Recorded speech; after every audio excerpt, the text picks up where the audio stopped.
Splatoon 3 was announced in February 2021 in a random Nintendo Direct, much to everyone's surprise, coming out sometime randomly in 2022 with every other video game franchise ever created. Splatoon 3 will add new features, updates, modes, characters, and gameplay mechanics to Splatoon, right? Well, with Nintendo's big E3 2021 Direct right around the corner, I'm going to predict what we are going to see in the next Splatoon trailer, whether it's at E3 or a Direct later this year. Let's waste no time and get straight into my predictions. When the trailer started for Splatoon 3, I was like, what the fudge? What is this? Nintendo's making a Wild Western game? Then I saw the Splatoon character and I was like, what? Is this a Splatoon RPG game? Splatoon Battle Royale? I was really confused. It was definitely a really big jump for Splatoon in terms of aesthetics and visual aspects, so I predict that the team will also make a big jump with gameplay and add 2 more gameplay modes in Splatoon 3, and at least one of them will be shown off in the next trailer. The first is every squid for themselves, or Battle Royale. Now, every time that I predict a Battle Royale in Splatoon, the chat turns into my biggest enemy and tries to shoot me down, saying, no Fortnite in my Splatoon. But hold on, this idea is different than Fortnite and way more interesting, so hold your horses.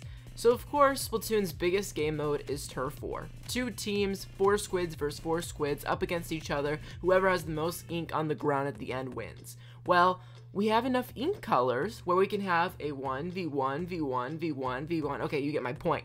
Turn the 4v4 into every squid for themselves, and you have 8 inklings, 8 different colors, fighting to spread the most amount of ink on the ground. Whichever color has the most ink on the ground at the end, that inkling will win. It could even be divided into 3 different rounds. Whoever spreads the most amount of ink over the course of those 3 rounds would be the winner, to make it a little bit more epic and not lopsided. So it's not a battle royale shooter to see who lives the longest. I don't think that would fit too much into Splatoon's aesthetic or gameplay. But what it is a turf war, but everyone has to fend for themselves. So I love team games, I do, but when I'm constantly having to rely on the skills of my randomly assigned teammates in Splatoon, there's times where I get frustrated and wish I was playing with a team full of robotic copies of myself. I think having a everyone for themselves mode in Splatoon would open a lot of unique strategies, having everyone have to fend for themselves. Also, a problem with Battle Royale style games is that people always tend to hide and camp, but in this game, you can't afford to hide and camp. You have to go out and spread your ink. I think the creation of a Splatoon Battle Royale, or every squid for themselves as I keep saying, really fits with the aesthetics of the game so far. The game opens up with the main character being extremely rogue and looking very individualistic, which fits with the new mode. The other idea I have for a new mode in Splatoon 3 is double the players on the map. Don't you think it's time we have more than 8 squids battling at once? You look at every other shooter game and there's practically 100 of these people running around taking aim and taking names. While I don't think the series is ready for 20v20 just yet, I think 8v8. 8 squids on each team would add a lot more different strategies to the game and more roles to people to fall into. I think it opens the door for so many more strategies and ways of playing the game and would really reward good teamwork, 8v8. They could also add this to regular maps and it would be fun, chaotic, but they of course should definitely make the maps bigger for the 8v8s to complement all the people on the battlefield. An idea I've seen thrown around on Splatoon forums, YouTube sections, and Twitter is the concept of different classes or roles for your Splatoon character.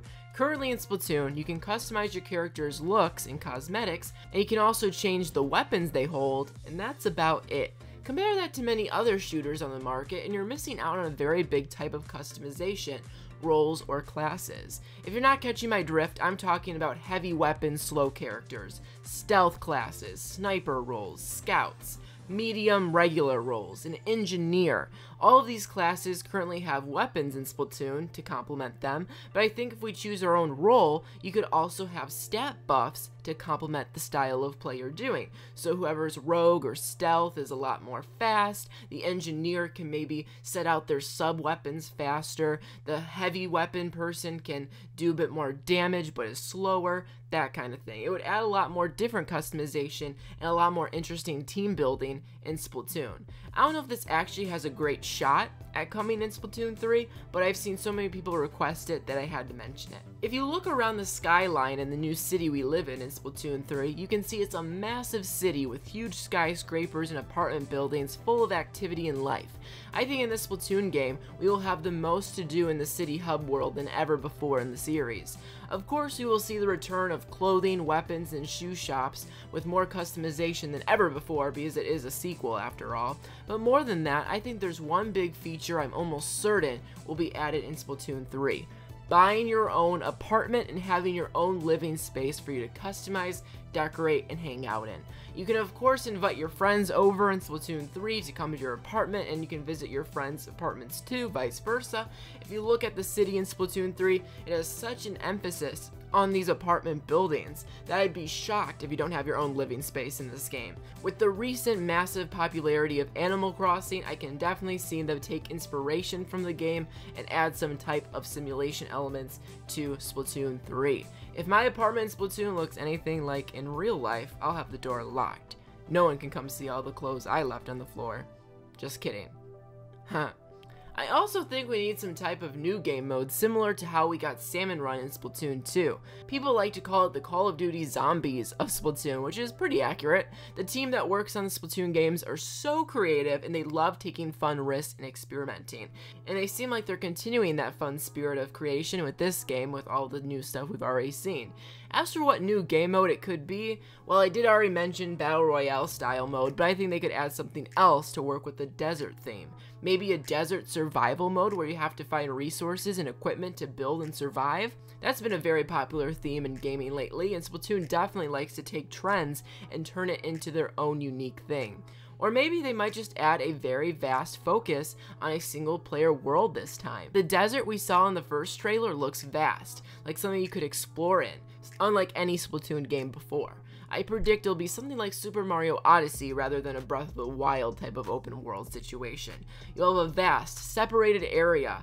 You'll have many different separated areas that are pretty big to have sandbox fun in, no pun intended. But that's definitely a new direction for Splatoon, having a more open big world to play in rather than specific levels that are pretty linear, so they might just focus a lot of their energy and development time onto that rather than new competitive modes. And if it's done well, I totally welcome that decision. I'm now going to do rapid fire of some smaller things that I really want to see in the new Splatoon trailer that could definitely happen.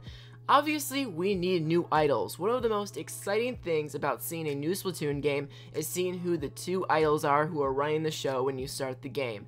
And I think it would be a lot of fun to have different types of idols than we've had before. We could have two boy idols, one boy and one girl. We could have a non-binary idol or a transgender idol. Something different than what we've had in the past two games would be very refreshing.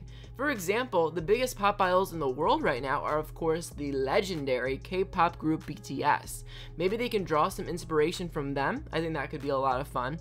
But yeah, new idols and maybe something different than what we've seen before. Not to say that the characters we've already had aren't amazing, because Pearl and Marina, Callie and Marie are all 10 out of 10 characters. I have absolutely no complaints about them.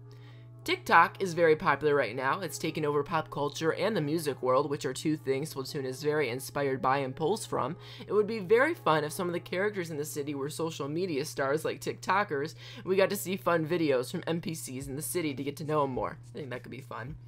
Also, new weapons. Fans of Splatoon have been theorizing new ideas for weapons since the second the game came out in 2015, and here are some of the coolest ones that I thought of that would be really cool. Number 1, a melee item like boxing gloves. You could punch and some ink comes out, but of course it specializes in hitting your opponents, very close combat resulting in a one-hit KO. Boxing is very popular right now. It would be a fun time to add this. Some type of spray. At first I thought maybe a perfume of some sort, but then I thought of course there's spray paint too, so I think spray paint definitely will come to Splatoon at some point. Puff out a cloud of spray, it'll do continuous damage to anyone in front of you, also spraying ink beneath it. I think roller skates could be a lot of fun. I don't know how well they fit on tentacles. This could be a sub-special or a special item, but watch as your Splatoon character glides on skates and moves very fast, and anywhere you glide by, ink is sprayed. these are just some of my ideas. I know there's videos of like 500 different weapons people make. Maybe I'll do that one day if you're all interested. But until then, make sure to subscribe, ring the bell, and follow me for daily videos just like this. Comment down below the one thing you want the most from a Splatoon 3 trailer, and hopefully we'll get it tomorrow at E3. Thanks for watching. I'll be doing lots of reactions of E3 and fun videos about the Direct tomorrow, and many days after that. So I'll see you later. Goodbye.